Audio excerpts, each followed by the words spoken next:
The teacher of affair. I'm 31 and my wife 29 asked me for a separation and said it was her not happy with her. Just found out she has been cheating. Help. So long story short, my wife asked me to move out because she wasn't happy. We have been married for 3 years and together for 5. We have a daughter who is 4 and she has a son from before we were married who is 10. I asked if it was someone else. She assured me it wasn't. I asked if she wanted to be single. She assured me that was not the case. I asked if she wanted a divorce and she said she wanted to go to counseling, and no, she didn't. After being suspicious of the number of texts and calls she has been receiving lately, I pulled phone records and noticed some excessive activity with a number. Her ex-son's father. She said that I invaded her privacy and that she was getting her online so she didn't have to walk on eggshells about how she was talking to. So, she left her old iPhone home and it didn't add up to me. So, I pulled the history from the phone and saw some news that she had at least kissed another guy, someone different than her ex, and that she was sending him dirty texts on what she would do, etc. Also, she has been talking to at least 2 other guys and not sure if those are just talking to or what. We are going to counseling and our next appointment is on Thursday. I plan on bringing it up there as opposed to before where things could get out of hand. I don't know what to do. Should I be planning on a divorce at this point? Any advice or suggestions on what I should do would be greatly appreciated. I have called and spoken to a counselor over the phone and was advised, if possible, try and hold off on bringing it up until our session, which may be our last, on Thursday. I have also received some law advice pertaining to me moving out and the ramifications that will have on custody. No ramifications for me moving out or for her infidelity when it comes to custody is what I was told. When there is a separation, there is always someone that moves out. Abandonment doesn't come into play unless someone just up and leaves for good. It's a lot right now. I'm not sure if D is the answer. I guess the confrontation on Thursday will be the deciding factor there. Before I learned of this stuff today, we were going to try and work things out, but I don't know if that is a possibility now. I am meeting with a lawyer tomorrow to discuss what the best route is for me. We do rent, so moving out is not as big of an issue in that matter as it would be if we owned. My driving goal has been to be in my daughter's life every day of her life. I am starting to think that may not be an option if this is the path things are going to go. Maybe I didn't say or make it clear. I am still in and have been in the house. I am supposed to move into apartment a week from Saturday. I am meeting with a lawyer tomorrow afternoon to talk about what the best approach is. Comments. Sorry you're going through this. Background is somewhat similar to my wife and me. Fortunately, it sounds like you already have a better head on your shoulders about it than me and a lot of others. I would definitely expose the affairs where possible though. Only way to kill it quickly before things progress too far. And what someone said about having to be willing to lose the marriage to potentially save it is a must in this case. I don't know that confronting her with things is best done in counseling session though. There will be a lot of emotions running high, I would have to imagine, and not a lot of progress. I would get it out of the way now and use therapy to help pick up the pieces. OP responds, one of the reasons I am choosing to wait until Thursday, as hard as this is shaping up to be, is because I don't want her to back out of therapy. I want some closure there if that is what bringing this up causes. I met with a lawyer today to find out what I need to do if that is the path this takes. I am going to confront her on Thursday at the counselor visit. Last night and this morning have been the hardest thing I have had to deal with in this relationship, if not my adult life. Not confronting her or talking about it is almost impossible right now, but I somehow got through last night and today. I do plan to say almost exactly what was suggested. I will consider working on the marriage, but only if she comes clean with the truth now, ceases all contact with the other men now, and allows you to verify it. Otherwise, I have too much pride and self-respect to stay in a marriage where your wife is choosing another man over you. Let her know you will consider going on with her, but you are willing and able to go on without her if that is her choice. I can no longer be a doormat or a convenient spouse. I will also pose the question if she ever loved me. What set this in motion? I feel like I need answers to these. I don't see her wanting to work, but I can at least say that I gave it one more shot. On top of all of this, tomorrow is our anniversary. Do I do anything? Do I even acknowledge it? I'm up in the air. I wound up not getting her anything and didn't really talk all evening. I was planning on getting a card based on her reaction to me saying happy anniversary, and she said thanks. The happy anniversary was on a call to tell her my parents' dog had been put down. I did meet with a different lawyer today that specializes in men concerning paternity. Much better advice and plan of action. I also contacted the counselor to let him know what was going to go down tomorrow, and he agreed that these questions needed to be answered and was on board. She continues to say I made things worse for pulling the phone records, yet she has no idea that I know everything, along with straight-up denial to being in the wrong at all. Big shocker coming to her tomorrow. At the advice of the lawyer, in case we may need to use the actual texts, they advised me not to bring hard copies of anything, but merely quote something so she knows I know. Personally, I feel stronger than I have felt for 5 years. I lost myself somewhere along the way trying to make this work on her terms. Those days are over. The most messed up part of the counseling scenario is that counseling was her idea. I agree 100% that if she isn't free of the other guys there is no point in going to counseling. I intend to lay that out there too. She forgot to factor in that I am smarter than her. I have been suspicious since she asked for the separation, and I saw some signs of the beginnings of this before as well. In order to maintain status quo and be in my daughter's life 100% of the time, I shrugged it off before. Now is well past that. I am ready to lose it or let her earn my trust back slowly. To me there is no other option. The thing that I am up in the air about is this fixable? Is it worth continuing to just be separated if she isn't willing to begin the process towards us? Should I just file for D and move forward? I do love her, but if she's unwilling to change, am I to just move out and be separated? Should I stay here? My one fear is that if I say I'm staying, she takes my daughter and leaves. I don't want to displace my daughter in any of her routines. Also, my stepson is involved here too, so that would be 2 children put through that. Prior to me finding this all out, I had planned on getting an apartment down the street to give her space for her, which is a crock of crap. So obviously things have changed. In reading the texts I read that she is going to try and rendezvous with the ex on the day I move out. I plan on blowing that up by calling his wife after the session tomorrow. So, she admitted everything and then said, and I'm done. I said, so you want a divorce? And she said yes. I pretty much ripped her a new one and told her going forward in life, just be truthful, don't lie to people, don't hide things from people. After that I got some answers to my questions for closure. She loved me at one time, but she has never loved me like I would want to be loved. She's still in love with my stepson's father and always has been. When asked why you married me then, she replied, I settled to try and do it right this time for my daughter's sake. She said that originally she thought that MC would help, but 3 weeks ago she realized she was done. This is about the time when I started to get my legs back under me and get a backbone. We discussed child support, custody and visitation, and our debt. We have no savings, no house, and just possessions. I am thinking that mediation might be the route to go instead of shelling out thousands for a lawyer. Anyone have any insight on the mediation versus lawyer? I do appreciate all the support this week. It has helped me get through an awful time and begin to regrow. I am sad and happy to say that this is over. I can begin to start my life fresh and get happy again. I didn't expose before, and after 2 minutes and she said she wanted a divorce. Right now, she's amicable about custody, child support, splitting debt, etc. Lawyers are expensive. If we can do this in mediation, it will save thousands of dollars. I have still contemplated calling the wife tomorrow. The other numbers didn't work out on Spoke to get names. I'm still up in the air if exposing them to their spouses will hurt us working these issues out without having to get lawyers involved. If I'm way off, let me know. I don't think I could ever trust her again. I think this is a pattern behavior that even if she could get past now will happen again. She admitted to contacting a lawyer today for a consultation. She makes decent money and her father is loaded and will help her out. He may not agree with her actions, but he will support his daughter. So, the finances are there for her if really needed. She has reiterated that she will move out if I don't and take the kids with her to her parents. I cannot afford the rent here and bills on my own. I have separated finances. Did that a few weeks ago. After her non-reaction to the confrontation and her response of I'm done with the marriage for good. I'm not worth this is worth fighting for. She showed no remorse for doing this stuff either. Completely cold and complacent about the whole thing. Like she knew I knew but let me suffer anyway. I am going to do the 180. She was not married to the ex. They were engaged. She broke it off because he cheated on her. She is in a fog. I called her out on this by name as well in the MC session. There are a few issues with me staying here. One being her son, my soon-to-be ex-stepson, is 10. She would displace him at the very least and bring him to her parents' house. When we first moved to Texas, we stayed with them for 6 months so it wouldn't be too unfamiliar to the kids there. Also, there is nothing that would stop her from taking both of them there. As far as the kids are concerned, I want to cause as few ripples as I can in their lives. The divorce alone is going to be enough for them. I don't want them to see the cops called or have to sleep at her parents'. Maybe that's being too nice to her, but the kids have always come first for me. So, I just go off the phone with her father. I decided against the XOMW because of the ramifications it could set into motion with regard to me seeing my daughter whenever I wanted. Her father said he was probably going to give the XOM a call and tell him to deal with his marriage and don't try to break up another one. He was shocked to hear that she planned on seeing him when he was coming to support his son. So shocked that he asked me to read him the text. I do feel better that I did out her to someone that could wake her from her fog.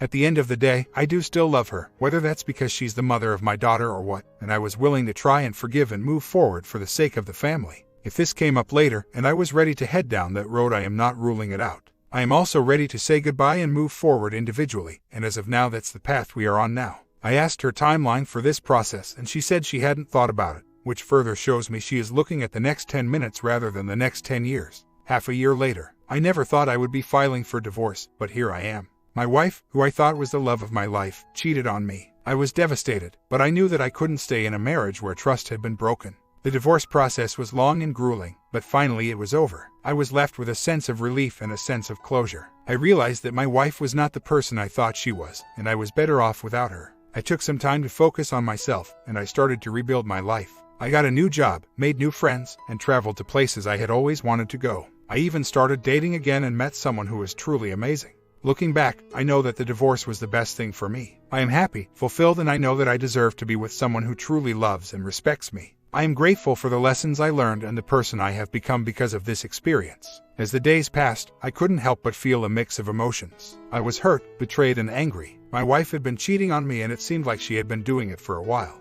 I had pulled phone records and found out that she had been talking to multiple men, including her ex-boyfriend and the father of her son. I had confronted her about it, but she had denied it and said that I had invaded her privacy. I was starting to think that our marriage was over and that I needed to start planning for a divorce. I had met with a lawyer to find out what my options were, but I was still holding out hope that we could work things out. We had a counseling appointment scheduled for Thursday, and I had decided to wait until then to confront her about the affairs. I wanted to make sure that she didn't back out of therapy and that I would have some closure if that was the path that this took. As we sat in the counseling room, I took a deep breath and began to speak. I told my wife about the phone records and the affairs, and I asked her if it was true. At first, she denied it, but as I presented her with the evidence, she broke down and admitted to everything. It was a painful and difficult conversation, but it was also a necessary one. In the end, we decided to separate and start the process of divorce. It was a difficult decision, but I knew that it was the best thing for me and my daughter. I was still determined to be a part of her life every day, but I also knew that it was going to be a difficult journey. But I was ready to face it and move forward. My comment: the ending of the story illustrates the difficult decision that the protagonist must make in response to his wife's infidelity. He ultimately chooses to separate and start the process of divorce, acknowledging that it is the best thing for him and his daughter. It is clear that the protagonist is deeply hurt by his wife's action and the betrayal of trust in their marriage. He is also determined to maintain a relationship with his daughter and make sure she is not affected by the separation. The ending illustrates the difficult reality of infidelity and the consequences it can have on a marriage and a family. It also highlights the importance of seeking help through counseling and therapy and navigating the aftermath of such a devastating event.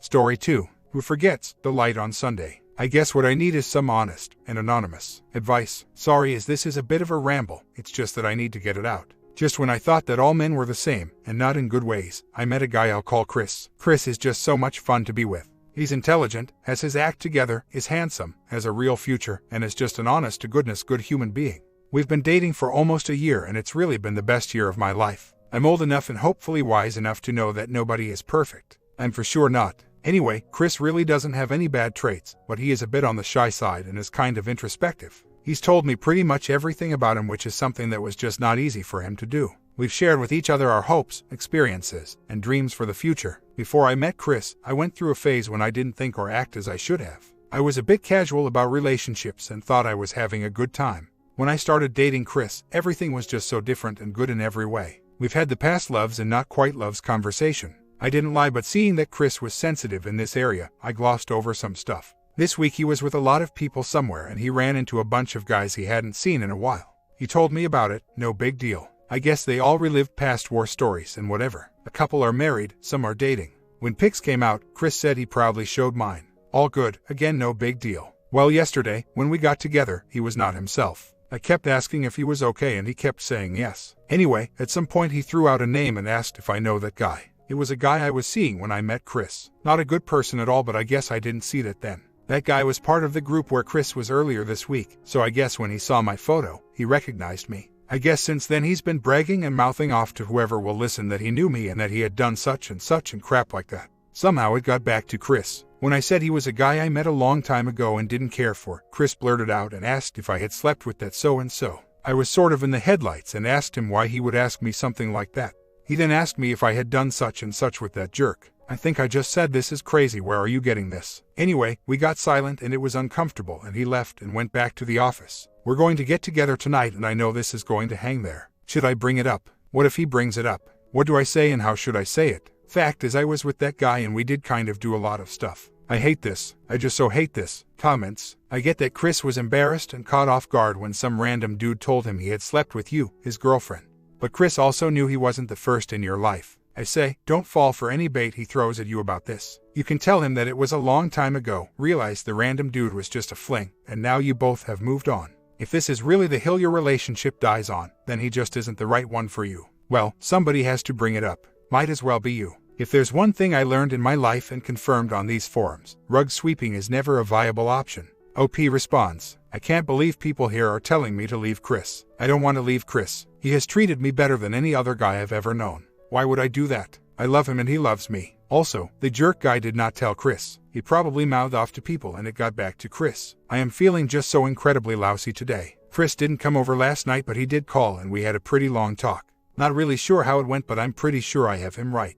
We've been together a long while for me at least, and I know him pretty well. Anyway, I admitted that yeah, I've been with that other guy, but that it was a mistake and I didn't like him at all. But I didn't go into details. Chris is not like some of you are saying. He is not the bad guy by any stretch. I love him and I really respect him, and he has absolutely been great to me since the day we met. Somebody else asked why he would believe the jerk and not me. Well, he asked me if it was true. He didn't go all accusatory or insulting like you said. He heard from somebody who got it from somebody. So, the jerk really has run off his mouth. And that makes Chris feel crappy. Somebody else basically said too bad for him that we haven't done such and such. When we talked, he wanted to know why with the other guy but not him. I basically told him that it wasn't like it hurt physically, but that it didn't do anything for me, and after I had broken up with that guy, I realized that it was demeaning and didn't want to do it again. That probably wasn't the right thing to say, or I guess what he wanted to hear, because he didn't get it. He's all about I did it with a jerk but won't with him. Fact that the jerk is telling the world only makes it worse. I know that Chris is a great man. I may have been naive in the past, but I'm not that dumb. You nailed it when you said he's a caring, sensitive-natured good man, because he is. And absolutely for sure we are compatible in a ton of ways. I'm not going to let him go. I'm just scared that he might let me go. When we were talking last night, he really tried to talk about and understand why I get together with a guy I didn't even like and do stuff with him that Chris and I haven't done as a couple together. He's really hurt. I thought I was having a good time, but when it was all over, I realized that it wasn't fun. The jerk really was in it just for himself and was demeaning. Some comment about the bad boy who seemed like fun back then might now look like a class of trash. This is 100% true, but it makes me look really not so good. Like Chris said, how could I be with a guy like that? You know, I don't even have an answer. Our bedroom life is great. It's more traditional than wild and crazy, but I am so over wild and crazy that I am really happy with the way things have been with Chris. Having said all that though, I think I am going to spice things up. I've been thinking about it and I don't want Chris to fester that the jerk got something that he didn't. So, I'm thinking maybe tonight we'll go for the crazy he's wanted. Not completely sure this is a good idea, but I want Chris to get past all this. Makes sense. I want him to the guy I get wild with. I guess he maybe thinks he hasn't been up to now, but I really want that to change. And like seriously, I could kick myself. I did it with jerk. I should be doing it with Chris, right? A quick update because I have to go and get ready. Chris and I spoke and he's agreed to come over so we can talk face to face. I'm going to make a special meal as well that I know is his favorite. Today he didn't sound upset really. It was more like he was trying to see things differently or something. Other than what I've already mentioned, he's hung up on why I would have slept with a jerk and then do X even though, and he quoted me as saying I didn't like him. I just don't know what to say that won't make it worse. Then he wanted to talk about past, and I saw it coming. He asked if I had slept with a lot of jerks. I didn't want to aggravate things, so I focused on how much I love him and how much he means to me. Anyway, I hope that we can get past all this. Chris and I had a long talk, and we're good, and much more specifically, he is good. I don't want to get all mushy here, so I won't. We love each other and care deeply for each other. Chris really is the man I always knew he was. This was difficult for him and he really stepped up as a man. To boil it down, as he would say, he understands and accepts that I have a past and that it used to be colorful. Again his words. Anyway, he's not accusatory or whatever. He wanted to know why I'd go with a guy and why I'd do some stuff with him. Like some said, and it's the truth, I told him that until Chris came into my life, I didn't really know what love is and that everybody before him paled in comparison. I also apologized for not being completely honest and he accepted my apology. We promised that we will never have secrets from each other and to have great communication from now on. And we will. But he's still super pissed at the jerk for blabbing and for bragging. Chris feels like everybody now knows that I was that guy's plaything, and that makes Chris feel embarrassed. His words. He feels like the other guy is laughing at him and that the people we know now think less of Chris. I wish I had a cure or solution for that, but I don't. Hopefully with time it'll fade, but if anybody has suggestions, please don't be shy to give them. Chris is actually a very in-shape guy. He's also not a violent guy, so the idea of a fight, well, he might think about it, but he wouldn't go that route. And I wouldn't want him to, even though he'd be able to beat the crap out of the other guy. Just don't know how to rationalize to Chris my doing it with the jerk and how to get him to not feel lesser, other than the obvious, and like I said about the coming weekend. In a nutshell, and it's embarrassing. But Chris feels that the people who know now think I was like the jerk's easy play toy, while Chris and I are now really serious about each other, and that makes Chris look less or a fool or something. My comment, You've twice used the phrase that Chris is manning up or being a real man about this. I suspect you're using the phrase precisely because you know that Chris is not being a man about it. He's being a man in the sense that he's not directing his frustrations at you, which is great, and he's trying to ensure that your relationship is still in good shape, which is awesome, but he's being a big girl when it comes to his buddies. Again, sorry to be blunt, but you asked for honesty. He's saying he doesn't know how he'll feel about hanging out with them anymore, that he feels embarrassed and small. That's not manning up. He's saying he's real angry at this other guy, but he's doing nothing about it other than pouting and moaning to you. That's not manning up. He needs to either drop it and move on as if nothing ever happened or admit to himself that he's feeling small and embarrassed around his friends and earn himself some alpha points by taking charge of this. Those are the only options that result in Chris not feeling small and embarrassed.